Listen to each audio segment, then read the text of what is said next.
My name is Fred Rolando. I'm the president of the National Association of Letter Carriers. And today, I have the privilege of welcoming all of you to the celebration of the men and women who not only deliver America's mail, but look out for the people and the neighborhoods on their routes, or routes if you're from the Northeast. Today, we're going to honor a handful of carriers who represent what is best about the 180,000 city letter carriers who are out on the nation's streets right now, delivering messages and packages, and also delivering the reassuring presence of community. Today, we honor NALC's Heroes of the Year. What many folks know about letter carriers is that we provide hand-delivered personal service to every home, every business, every American. They trust us, voting us the most trusted federal workers for 6 years in a row. They know that we represent honest, hard work in serving the public. They know that we deliver the finest and most affordable postal service in the world. But some who were in need know that we do a lot more. We give back to the public we serve wherever we can. We contribute to the fight to cure muscular dystrophy. We run the country's largest one-day food drive to combat hunger. In many areas of the country, we are trained to deliver medicines and vaccines in case of a biological attack on major cities. And for some, the letter carrier is a lifeline. This year, we're celebrating the 30th anniversary of the Carrier Alert program. This free service for the elderly and homebound, people who may have difficulty reaching vital services in case of an accident or a sudden illness, continues to run strong. Interested patrons notify their postmaster or their letter carrier and register important contact information. Their letter carrier marks their mailbox, identifying that we'll keep a watchful eye and take extra action if there is a sign that something is amiss, such as an accumulation of mail. If so, the carrier will try to locate the patron, or if necessary, work with our community partners to reach the contacts that are listed from the registration information that they gave us. When needed, community social service or law enforcement personnel are called to ensure the safety and the well-being of the customer. Now, for those without friends or family that are nearby, the knowledge that their letter carrier, a person that they know and often the only person that they see all day, is keeping an eye out for them can be a major relief. But that's still not all we do. For some, letter carriers are heroes. Every year in our monthly magazine, The Postal Record, we publish hundreds of stories of bravery and community service performed by our members. And yet, we know that many of the most impressive acts really go unreported. We know nothing about them. And why is that? Because after helping somebody, maybe even saving one or more lives, most of our carriers simply go back to work. If we do find out, it's often because a neighbor or a relative of the person or family that was helped writes a letter or calls the local authorities to tell us what happened. Quite simply, carriers are the glue that bind the communities together. Through communication, through charity, through heroism. These are the things that letter carriers do best. And you're about to meet this year's best of the best. But first, I'd like to take a moment to recognize some very distinguished guests and thank them for coming to celebrate with us today. If it wasn't for the lights, I could see them. I believe Congressman John Runyon is coming. I don't know if he's here yet. not here yet. We'll probably bring him up when we introduce the hero from his district. I'd also like to recognize NALC President Emeritus William Young and his wife Debbie.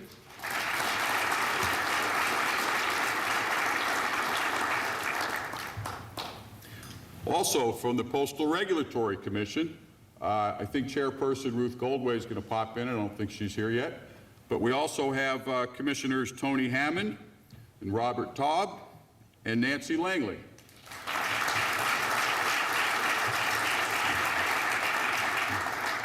From Union Network International, otherwise known as UNI, we have Ruben Cortina and Adriana Rosenbike, if she's here yet.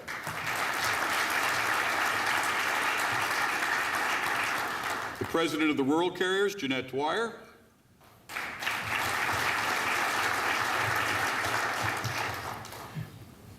The Executive Vice President of the AFL-CIO, Arlene Baker-Holt,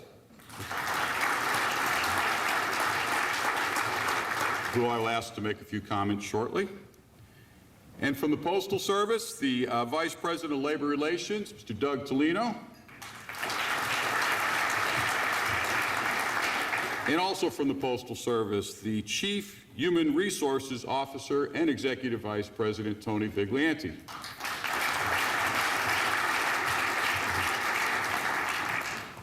And I do want to just say at this time, and Tony might say it again, but the Postmaster General, I know this is Pat Donahoe and Jack Potter before him, this was one of their favorite events, and due to scheduling wasn't able to be here, and I know he loves to come to this event. So at this time, Tony, I'd ask you to say a few words if you would.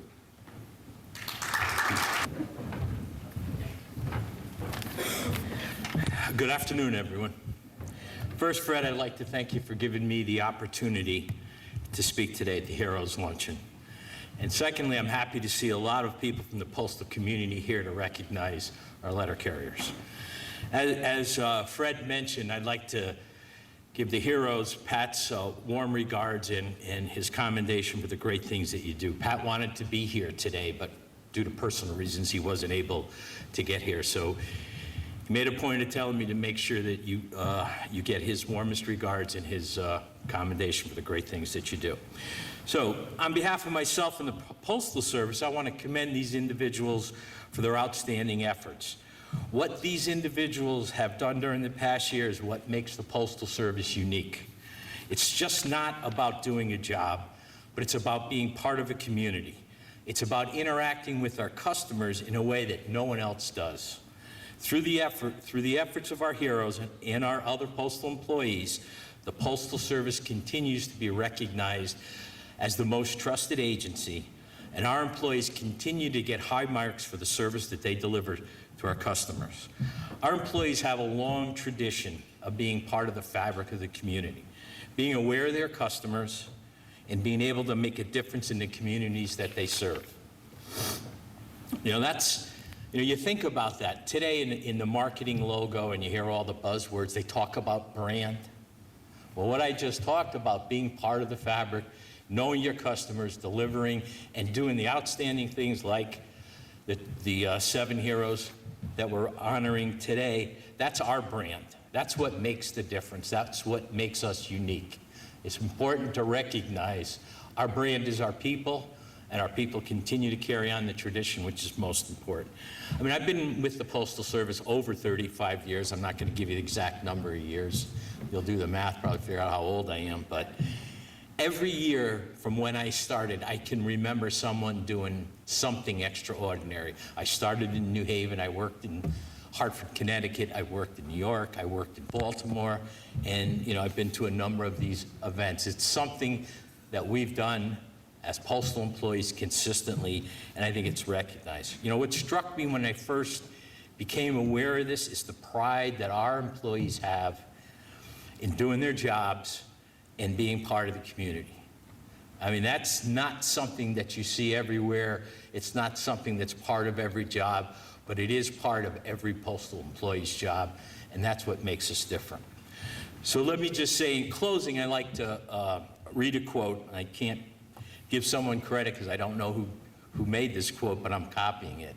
So let me just say that postal employees have played an integral role in the lives of Americans for 250 in 36 years. Through faithful completion of their daily rounds and by going the extra mile for customers, letter carriers maintain and strengthen that proud tradition. So today, you're being recognized, and we want to thank you and commend you for your heroic deeds and maintaining our proud tradition. So congratulations, and thank you for it.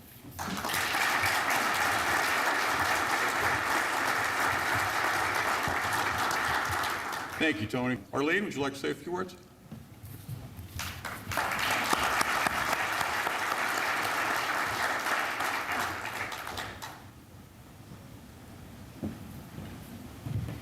Thank you so much, Fred. And let me say on behalf of the AFL-CIO and our 12 million members, Rich Trumpka, Liz Schuler, and myself, I am so very pleased to be here today as you acknowledge these wonderful heroes from the letter carriers. You know, I think about it, and I'm so very happy that they are part not only of our community, but I'm certainly proud that they're part of our union. You know, we've been doing something lately at the AFL-CIO where we've talked about how work connects us all. And truly, when you think about this connection, when you think about the letter carriers and what you do, you surely are connected to the very communities in which you serve. It's not, as we all know and we've heard, and it'll be repeated and repeated, about what you deliver. But for so many, and I think particularly of the elderly who aren't still, you know, tweeting and Facebooking, they rely on you so much for the delivery of that mail because they look forward to getting a magazine even. You are their lifeline, literally, to keep them engaged and involved in the broader community. I have my own personal story, and I think Fred has heard this, about my mother. When Mother got to be about 85 years old, she refused. She was never, and we never wanted to put her into any facility, and we were fortunate enough to keep her at home, and she passed away there. But the one thing Mother always said to me, she says, "Arlene, don't worry about me. Even though I'm here by myself most of the day, my letter carrier always knows what's going on with me." And it wasn't just my mother, it was so many of the others in the community that I grew up in, that without the letter carriers and your connections and your understanding what was happening in that community, their lives would have not been at the level that they were. So I thank you for what you do, and I particularly want to say congratulations to the heroes and heroines who will be honored today. You don't say it loud or beat your own chest, but without you, many lives would not be saved. And so many lives have been saved that we'll never know the story, but thank goodness we'll hear the stories today. Thank you for what you do for our community, and thank you for what you do for saving our community. As in the past, this year's winners were selected by 3 excellent judges. And I want to tell you who they are. First is Chief Richard Bowers of the Montgomery County, Maryland Department of Fire and Rescue Services, who couldn't be with us today, but thanks to Jim for stealing his clothes and putting them on and coming and joining us for lunch. Appreciate it.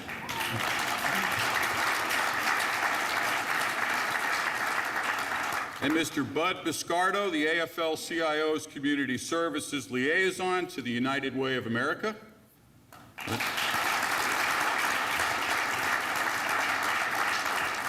And Mr. Richard Doshbach, in his second year, Chair and Chief Judge of the Employees Compensation Appeals Board at the U.S. Department of Labor.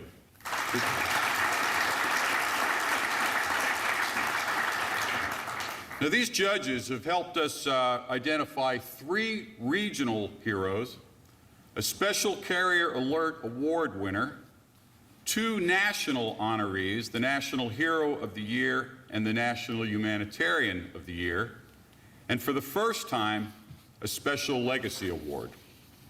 And I want to thank our judges for going through all the published stories of letter carrier heroism and service to select this year's winners. And I think on the table there is a book called The Year of Heroes, which is basically the stories that they went through in selecting the winners, and you're welcome to take those with you along with the flowers, the glasses, the tablecloths, you know, anything to your liking.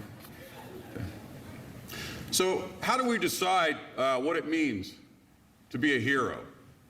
How do these heroes make these, how do these judges make these decisions with all these stories? Most of the modest winners you're about to meet would say, and indeed they did say, that they don't think of themselves as heroes. They were in the right place at the right time, and they did what they think anyone would have done in their place. And perhaps that's what makes them heroes, because lots of people wouldn't rush into water with vicious undertows.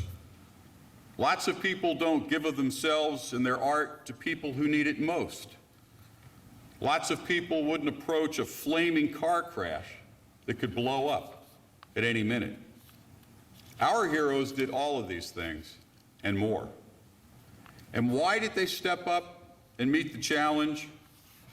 Because they have the unique privilege of being in every community every day. They feel the pulse of everyday life as they stop at every home and every business along their routes. They can tell when something's not right, and they're often the first to act, sometimes putting their own lives at risk. On duty or off duty, they carry on a great tradition, the 122-year-old NALC tradition of delivering for America. And for this, we honor them. So that concludes our program. Oh no, there's more, hold on. So let's meet our 2012 heroes. What do you think?